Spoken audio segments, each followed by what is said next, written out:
Let's jump to the next topic, which is prayer.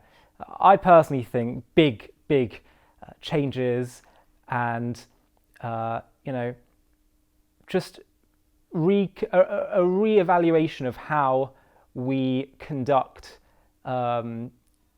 spiritually engaging events and communal gatherings for Jewish people and Jewish prayer. We really need a rethink because so many people will go to shul, go to synagogue, and they will not walk out with their heads held a bit higher, feeling a bit, well, they might feel their heads held high in terms of they did the right thing, but in terms of feeling spiritually elevated, uplifted, some people, if they put the work in themselves and they try to study what they're saying, that's an important part. But even then, there's a lot of rushing and it takes a lot of effort to really get in the zone. And I think more can be done, both in terms of helping us understand the text, but also rethinking the service itself in order to make it easier for people to just, connect to what's being said, to connect to something spiritual. And it's not like this is beyond the wit of man, because it occurs in other settings, both secular or religious, whether it's meditative, whether it's concerts. There are ways of helping people to feel more connected and elevated. And I know some people do feel that when it comes to shul, but a lot of people don't. And I'm not for one second trying to say we should do away with what Chazal, what the sages instituted, but perhaps in addition to that or within that, there surely has to be ways of making it more engaging. So I wanted you to speak a bit about this because you've written a whole book about prayer, Mean What You Pray. I wondered if you could talk to us about this issue, how we can make prayer both on a personal level for Jewish people and also within the shul setting more engaging. Yeah, so let me talk about the shul setting first, if I may, and then I'll come to the personal one because my book is more about the personal side of things. There was a time in Jewish history, and I think we live in a challenging time in Jewish history as a result of this, when the rabbis of the time, or the rabbis of each generation, felt they had the authority to tailor customs and ways of doing things to that particular generation. So when prayer first started, there was no official prayers, there was no mandated prayers, there was no service. The service that we have today was put in place by the men of the Great Assembly 2,500 years ago, and prior to that, every person would pray whatever they felt they wanted to pray. And there was no, and everybody would be praying something different, and there was no communal sort of agreed upon service as we have today. For one reason or another, at that time, the rabbis deemed it appropriate to create a communal service, and we Jews have trust in our rabbis of previous generations that they kind of knew what they were doing, perhaps even better than we did. However, the way Jewish society is meant to work is that the rabbinical authorities of a particular generation look at the needs of that generation and can change things if necessary, can sort of adapt Judaism to a particular generation without changing halacha. There's a subtlety and there's a nuance to it. And that was done for thousands of years. In recent times, and I couldn't pinpoint a time when things changed exactly, that hasn't been done anymore. There's a fear of doing that, and we're a little bit stuck. We're stuck in customs and ways of doing things that can become dated and don't update for the particular generation that we're in. And I think that makes it very challenging. That makes Judaism very challenging. Now there's ways and means of sort of tiptoeing around it and finding ways to do things a little bit differently. But the wholesale changes that might be needed are not really available to us nowadays. What we really need is perhaps a different level of rabbinic leadership, perhaps people would say a different level of greatness of rabbinic leadership, and that would feel confident and comfortable to do what needs to be done. A different level of boldness maybe in rabbinic leadership. Whichever way you look at it and whatever it might be, that is what, in my mind, is really necessary. And in the absence of that, The best we can do is try and work within the bounds of what we have, work within the structure of what we have. And I think the best thing we can do with prayer nowadays is to create what I would call introductory services for people, whereby, yes, you might have the main shul, which is the official service, which people who are more experienced or more comfortable with the shul service would go to. But you would have parallel to that, and I do see this in some shuls, not very many, a service that people would go to who don't feel comfortable with that service, who don't yet feel capable of engaging on that level.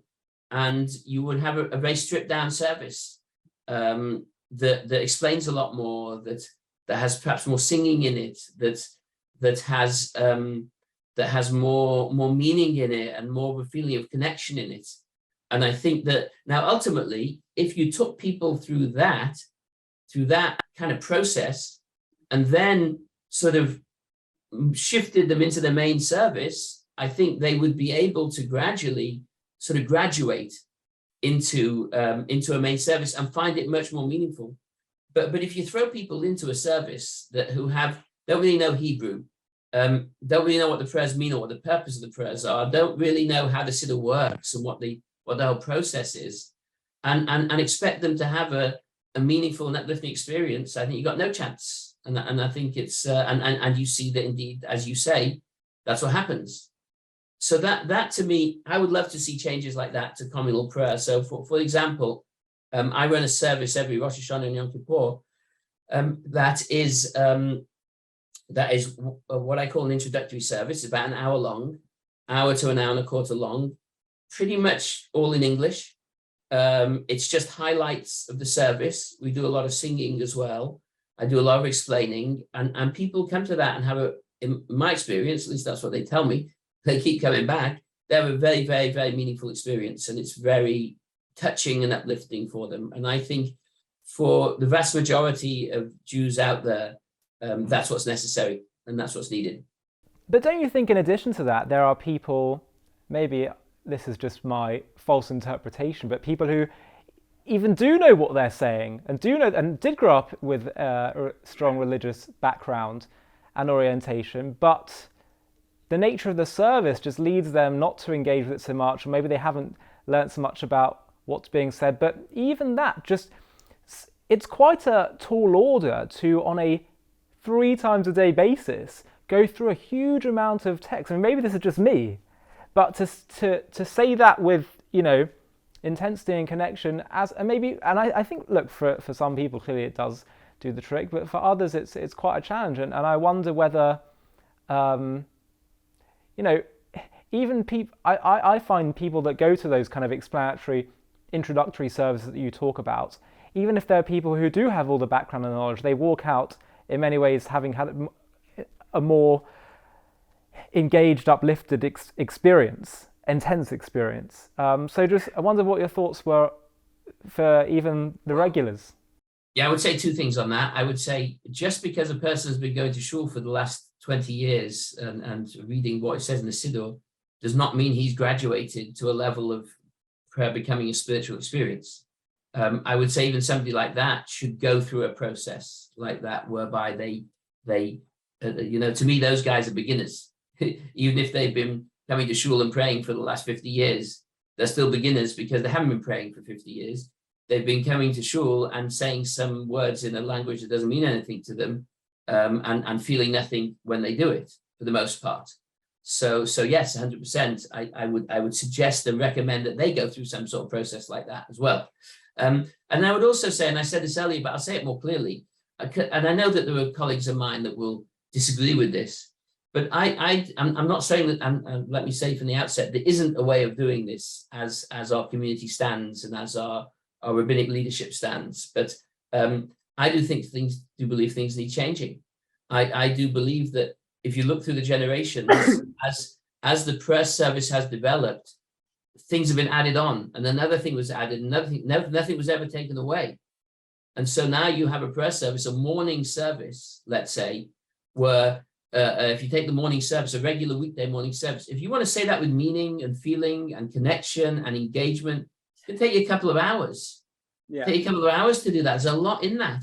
Yeah. So what do people choose to do instead? Well, let's just zoom through it. Let's just run through it quickly.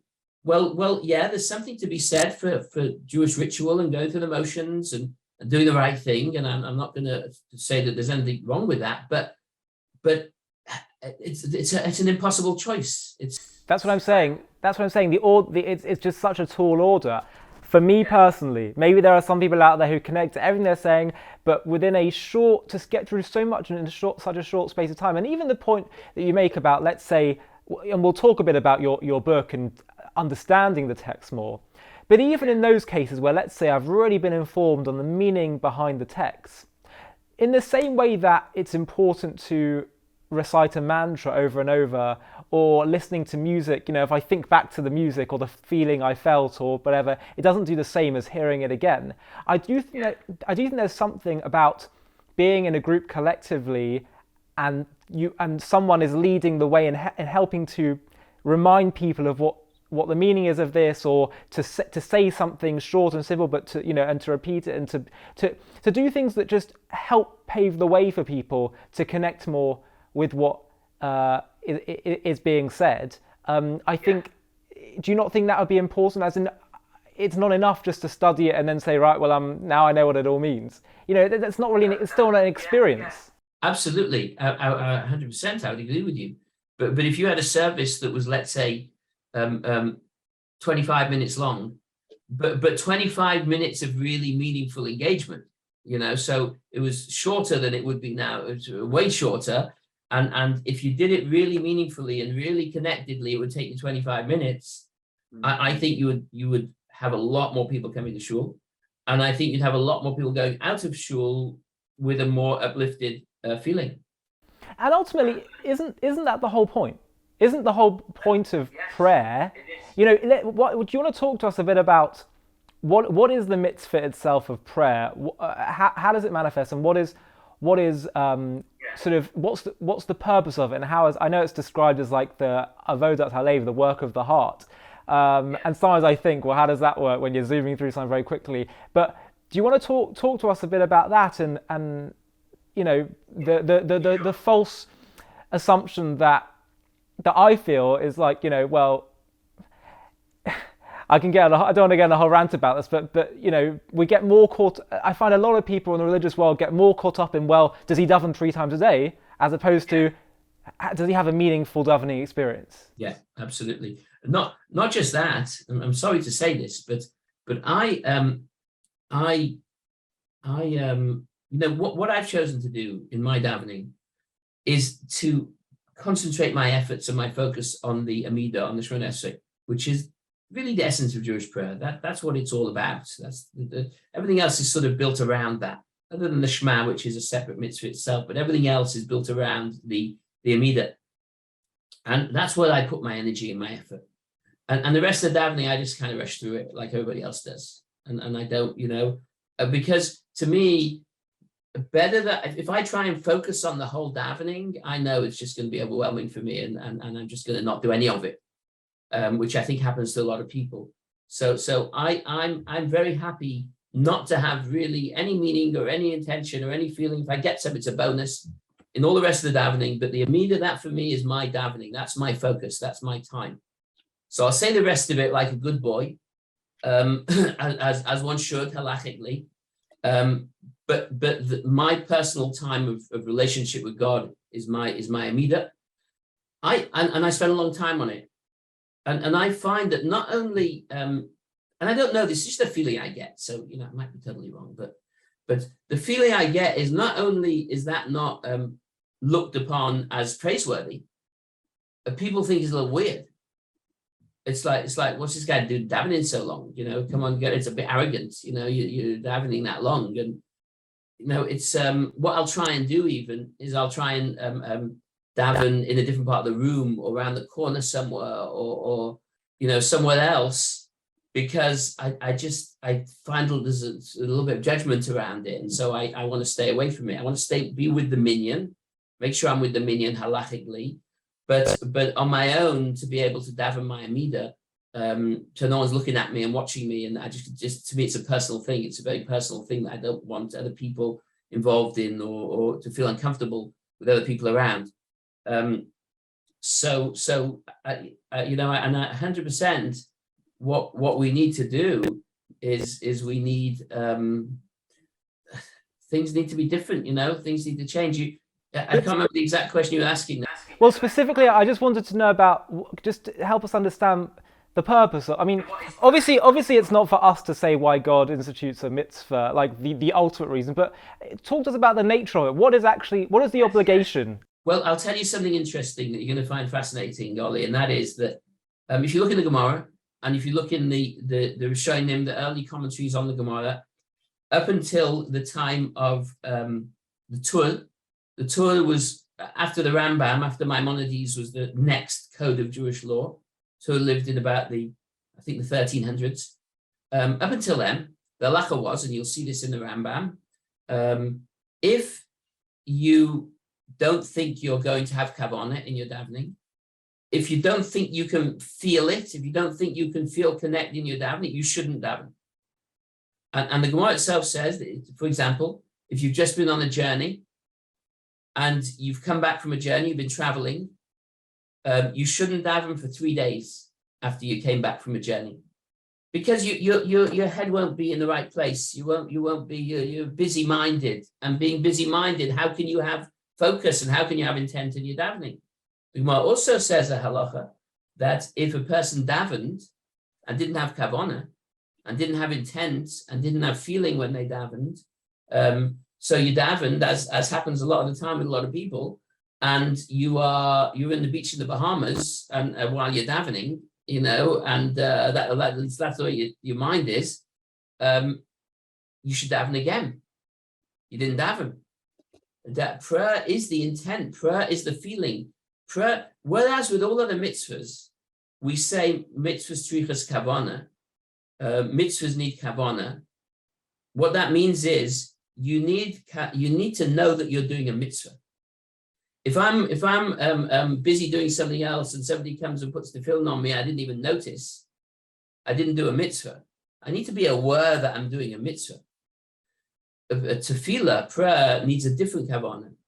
It needs the kavanah of the feeling of the mitzvah itself, a kavanah of the connection, a kavanah of the fact that I'm speaking to God, that I'm relating to God, that I'm connecting to God, that I'm in God's presence. If you don't feel that, you didn't pray. Now came along the Torah and changed that all around in the 14th century. And that this change in halacha, and that's why I said that the rabbis, there was a time when rabbis would change halacha and adapt it to the needs of the generation.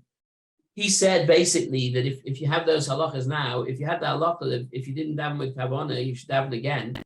Everyone will be davening all day. I davened and I didn't have kavanah. Okay, we'll try again. They didn't work that time. Okay, we'll try again. They'd be doing nothing else.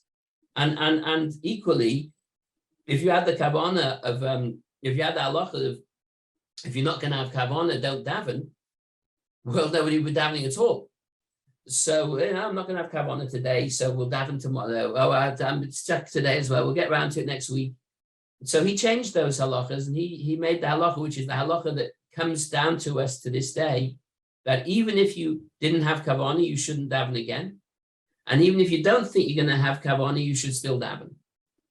Now that's changed the whole nature of davening. That was a bold change in the halachic structure and the halachic nature of the Jewish people.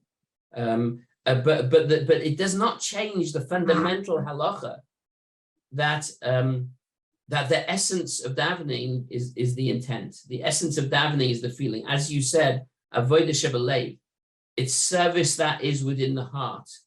It doesn't. The davening is not on the lips, and it's not on the tongue, and it's not in the body. The place that davening happens is in the heart. It's not the words that you say, it's the feeling that those words come with or point you towards. And to me, a lot of that has been lost. And that's a real shame. It's not ideal. The Torah never said that the ideal thing that a person should do is daven without kavanah. he said, even if you're not going to, you should still do it. But of course you should do it. Of course you should have kavanah. Don't not have kavanah anymore. That would be ridiculous.